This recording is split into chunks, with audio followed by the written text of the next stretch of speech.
సన్యాసాశ్రమ నియమము అంటే తూచా తప్పకుండా పాటించినటువంటి బహుగొప్ప సన్యాసి. కంచికామకోటి పీఠాధిపతులు, నడిచే దేవుడిని పేర్గాంచినటువంటి ప్రాతస్మరణీయులు, మహాపురుషుడు శ్రీ శ్రీ శ్రీ చంద్రశేఖరేంద్ర సరస్వతి మహాస్వామి వారు. ఆయన ఇంకా అసలు తూచా తప్పేవారు కాదు, అంత ఖచ్చితంగా పాటించేవారు సన్యాసాశ్రమ నియమం. గృహస్థాశ్రమ నియమాన్ని కూడా అంత గొప్పగాను పాటించి చూపించినటువంటి మహాపురుషుడు ఒకరు అదే కాలంలో ఆంధ్రదేశంలో ఉన్నారు. తాడేపల్లి రాఘవనారాయణ శాస్త్రి గారని ఈ సభలో ఉన్నటువంటి పెద్దలు కొంతమందికి తెలిసి ఉంటుంది. తాడేపల్లి రాఘవనారాయణ శాస్త్రి గారంటే ఎంతటి మహాపురుషుడో తెలుసా అండి?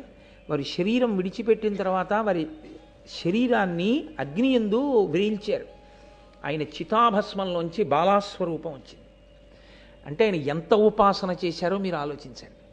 ఆయన గృహస్థాశ్రమంలో వాళ్ళ గురువుగారు చెప్పిన మాట నమ్ముకున్నారు ఆయన. అది గురువు మీద విశ్వాసం అంటే, అది గురి అంటే. ఆయన కటిక దరిద్రం అనుభవించారు ఒకప్పుడు. ఎంత కటిక దరిద్రం అంటే, అమ్మవారి పూజ చేశాక నైవేద్యం పెట్టడానికి ఇంట్లో అటుకులు కాదు, అటుకు కూడా లేదు, ఏమీ లేవు. ఒకరి దగ్గరికి వెళ్ళి ఆయన చెయ్యి చాపేవారు కాదు.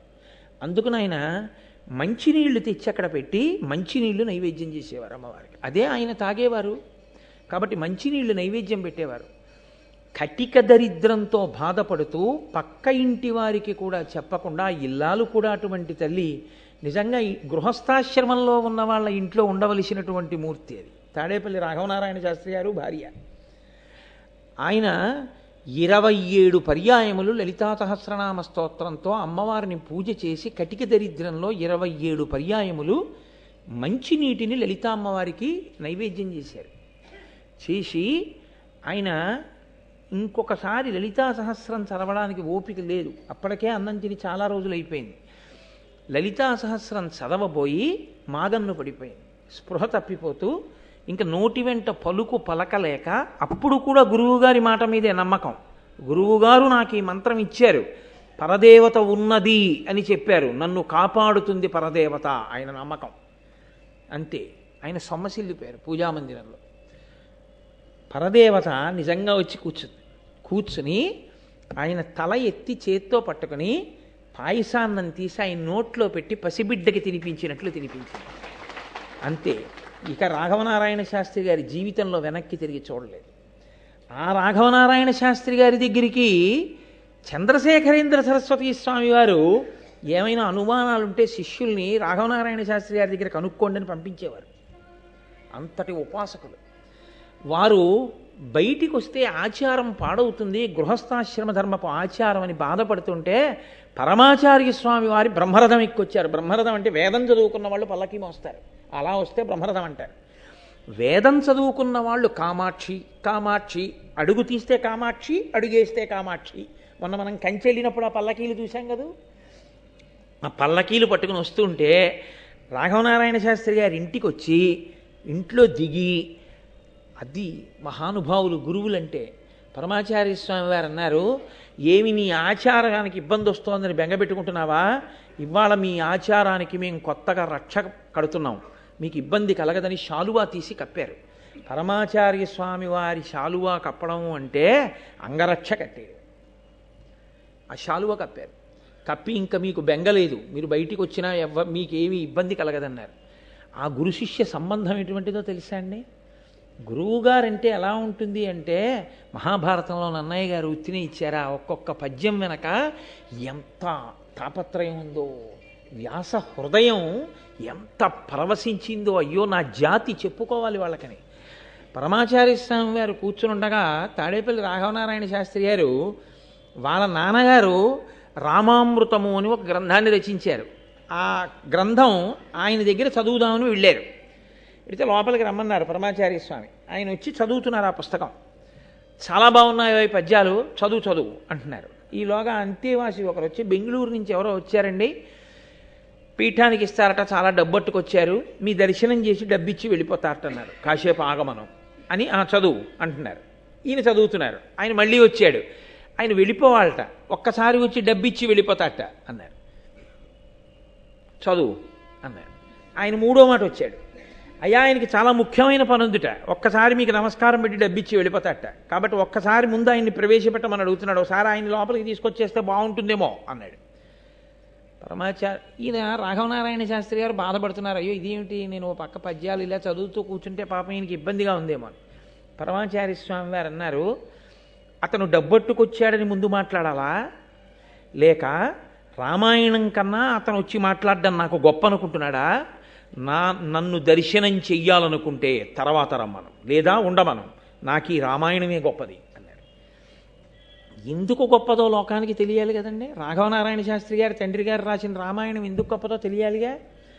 పరమాచార్య ఓ ప్రశ్న వేశారు, ఏమయ్యా సీతమ్మని అగ్నిహోత్రంలోకి ప్రవేశపెట్టాడు కదా రాముడు, తెలుసు కదా అగ్నిపునీత సీత అని, ఇంత తెలిసున్న తర్వాత కూడా ఎవరో ఎక్కడో పౌరుడు ఒక్కడేదో నింద వేశాడని సీతమ్మని పరిత్యజించడం అంత న్యాయమా? సరే రాజారాముడు చిన్న అనుమానం వచ్చినా ఆయన ఆ పదవిలో కూర్చోడానికి ఇష్టపడడు, పరిత్యజించాడు, వాల్మీకి మహర్షి ఏదో చెప్పారు, కవులందరూ అనువదించారు, 80 రామాయణాలు చదివానయా అన్నారు పరమాచార్య. అన్నీ చదివా, అన్నింటిలో ఎవరి హృదయం వారిది రాశారు, మంచిదే, మీ నాన్నగారు దాన్ని ఎలా సమర్థించారని అడిగారు. అయితే రాఘవనారాయణ శాస్త్రి గారు ఆ ఘట్టం తీసి యుద్ధకాండలోంచి చెప్పారు. ఎంత గొప్ప భావన చేశారో తెలుసా అండి ఆయన. పరమాచార్య విన్నారంటే అది కారణం. ఆయన అన్నారు, సీతమ్మ తల్లిని రాముడు ఎప్పుడు పెళ్లి చేసుకున్నాడు? రాజు కాకముందు చేసుకున్నాడు. ఇంకా అప్పటికి కొడుకు దశరథుడికి, దశరథుడు రాజు, రాజకుమారుడిగా పెళ్లి చేసుకున్నాడు. సీతమ్మతో వివాహం అయిపోయింది. అగ్నిహోత్రంలో ప్రవేశపెట్టాడు, ఆమెని ఎవ్వరూ నింద వేయకూడదు అని లోకానికి నిరూపించాడు, స్వీకరించాడు. ఆయనకి ప్రేమ లేక కాదు ప్రవేశపెట్టింది, లోకాన్ని నింద వేయకూడదని. వచ్చాడు, పట్టాభిషేకం చేసేసుకున్నాడు. పట్టాభిషేకం చేసుకున్న తర్వాత కూడా సీతమ్మేగా భార్య, ఏకపత్ని వ్రతుడిగా. ఒకనాడు మంత్రులలో ప్రభువుకి నీతిపాఠం చెప్పే మంత్రి వచ్చి రాముడు ఏకాంతంలో ఉండగా ఒక మాట అన్నాడు, ప్రభు మీరు వైకుంఠంలో ఉన్న శ్రీమన్నారాయణుడు, లోకానికి ధర్మం నేర్పడానికి రామచంద్రమూర్తిగా వచ్చి నరుడిగా ఈ భూమి మీద నడుస్తున్నారు. ఇటువంటి మీరు ప్రభువు కాకముందు సీతమ్మని భార్యగా ఉంచుకున్నారు, ధర్మానికి తప్పు లేదు. ప్రభువు అయ్యాక సీతమ్మ భార్యగా ఉండవచ్చా అని అడిగాడు. ఈమె ఎందుకు ఉండకూడదు అని అడిగాడు రాముడు. ప్రభువు భూమిపతి, భూమిపతి అంటే ఈ భూదేవికి భర్త ప్రభువు. అప్పుడు సీతమ్మ మీకేమవుతుంది? మీరు పట్టాభిషేకం అవగానే భూమి భర్త, మీరు భూమి భర్తగా పట్టాభిషేకం చేసుకుంటే సీతమ్మ పక్కన భార్యాస్థానంలో ఉండకూడదు. మీరు పట్టాభిషేకం చేసుకోనంతసేపు సీతమ్మ మీకు భార్యగా ఉండొచ్చు. ప్రభు ఇప్పుడు ధర్మం నడిచిందా అన్నాడు. ఉలిక్కిపడిన రాముడు కారణం చెప్తూ ధర్మము కోసమే సీతమ్మను అడవికి పంపాడని సమర్థించారండి మా నాన్నగారు. ఇది విని పరవశించిపోయారు పరమాచార్య స్వామి. అబ్బా ఈ రామాయణాలు విన్నాను కానీ ఇలా సమర్థించిన వాడిని వినలేదయా, ఆ పుస్తకాల సెట్ ఒకటి అక్కడ పెట్టి పో అన్నాడు. అంటే ఇంత గొప్ప రాఘవనారాయణ శాస్త్రి గారు అన్నారు, మీకు సంస్కృతం వచ్చు, అరవం వచ్చు, తెలుగు రాదుగా, మీకెందుకు ఆ పుస్తకాలు? నాకు వచ్చో కాదు అక్కడ పెట్టు, రోజు ఓ పువ్వు వేస్తా చాలదా అంటే ఓ పువ్వు వేస్తుండేవారో వేయలేదో ఉంచేశాడు, వెళ్ళిపోయారు రాఘవనారాయణ శాస్త్రి గారు. చాలా కాలం అయిపోయిన తర్వాత ఆయన దర్శనానికి వెళ్ళారు.